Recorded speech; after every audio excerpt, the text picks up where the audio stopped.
which requires a day of nothing. It's a veneer, it's a charade, and it's a whitewash, and I will not stand for a Taoiseach. Deputy Gilmore. Deputy Gilmore, please.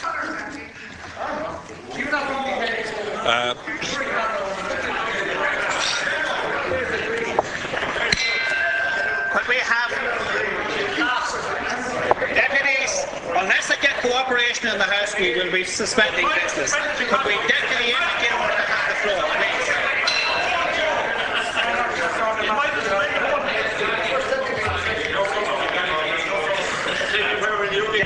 Deputy Gilmore, all right then.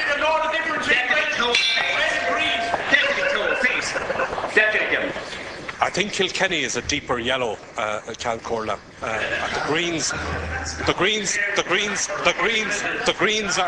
Greens are of late a very weakly yellow. Ceann Comhairle, can I first of all join with Deputy Kenny in welcoming Dr. Paisley and Mrs. Paisley to the House. It is indeed a historic occasion. I want to put to you, sir, first of all, that the proposal that the government have before the House this morning in relation to next week is unconstitutional, and I will deal with that in a moment. But I want to deal first of all with the political context for this proposal. The reason that there is a proposal for a sitting next week is that originally the government had intended that there would be no sitting of the House next week. The reason that there was to be no sitting of the House next week was that it was anticipated that the by-elections, the three by-elections, which are outstanding, one of them outstanding now for a year, would be held next week, and that the referendum on the rights of children would be held with it, and that if Minister Gormley had got his act together by now in respect of the Dublin Mayor, we might have had that election as well. But the government don't want to have the by-elections. They're afraid of facing the people. So therefore, there won't be by-elections next week. Because the government don't want to have the by-elections next week, they can't put on the referendum for children next week, which I think is actually quite a cynical position on the part of the government, that it's prepared to sacrifice the welfare of children in order to protect its own political hide. And because of all of that, it has to have a sitting next week. And the government chief whip announced this with some fanfare last weekend. Now, the sitting that is proposed for next week at Ceann Comhairle is a sitting of a day and a half. I don't have any objection to the business that's proposed for that day and a half, but it is just a day and a half. If that were not bad enough, we have a proposal before us this morning that next week be no oral questions, no order of business, no adjournment debates, no standing orders 32 requests, no private members' business, and no votes. Now that type of order of business, for an entire week's business is arrogant. It shows a government that's out of touch. It is a government that is abusing its majority here in the House, and it is a muzzling of Parliament. And I want to submit to you, sir, that the proposal is not constitutional. And I draw your attention to Article 15:11(1) of the Constitution, which says that all questions in each House shall, save as otherwise provided in this Constitution, be determined by a majority of the votes of the members present and voting, other than the chairman or the presiding member.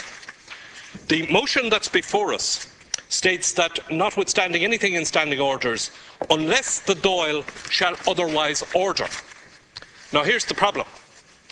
If this motion is passed, the Dáil will have no means by which it may otherwise order business in the House next week, because this motion provides that there shall be no votes in the House. And I put it to you, sir, that the motion that the Taoiseach has proposed in this House is not constitutional and may not be taken and should not be taken in this House. I believe it is unprecedented. I believe it is unprecedented for any government to abuse its parliamentary majority by bringing a proposal before the Parliament which effectively muzzles the Parliament. And that proposal and the way in which it has been presented, here prevents the House prevents the House from making a change in that next week. Suppose that there were some issue next week. Suppose, for example, there were some issue in relation to the flotilla that is approaching Gaza.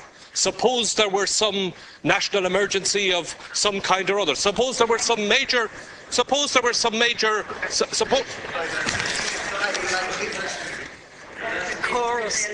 Frankly, but on the other business, and you know, we're speaking away off the point. Really, frankly, I can't, Corla. There is a contemptuous attitude being betrayed by the government in relation to this.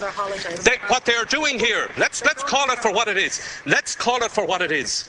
This is a pretence that the Dáil will be doing normal business next week. And do you know why it's being done? Because the government, the ministers, are going on holidays next week. You're making a mockery. You're making a mockery of the Dáil. You're making a mockery of the Dáil. You're running away from your responsibilities, and it is an absolute disgraceful proposal.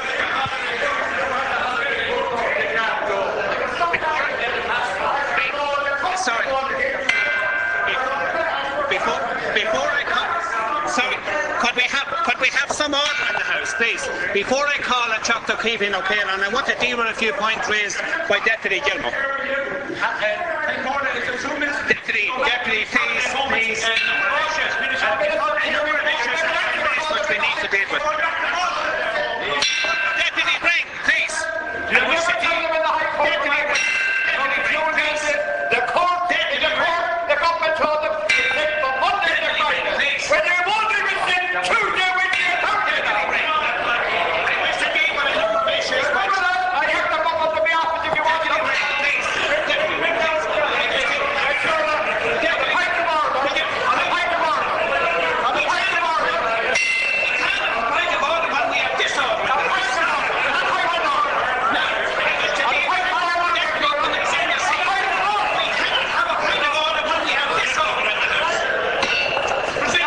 I wish to deal with a number of points raised by Deputy Gilmore, please.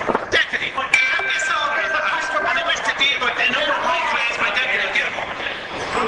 Firstly, Deputy Gilmore, the Chair cannot rule on constitutional matters. That's an issue for another venue or another place. And the motion before the House today is in accordance with the precedents of the House. Now, I wish to deal with another point which you have made.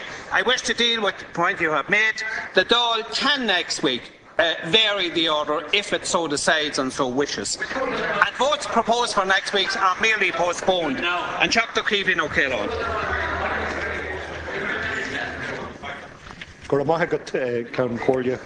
Just at the outset, on my own behalf and behalf of my Sinn Féin colleagues here in the Dáil chamber, I want to join with the other party leaders in extending a welcome to Dr. Paisley and his wife here today.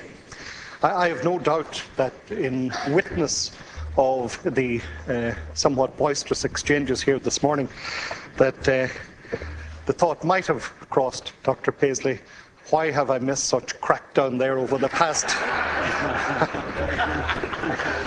I would have no objection if he went back and said, look at the crackdown there's mighty, we should look at it again. But anyway, to get to the business in hand.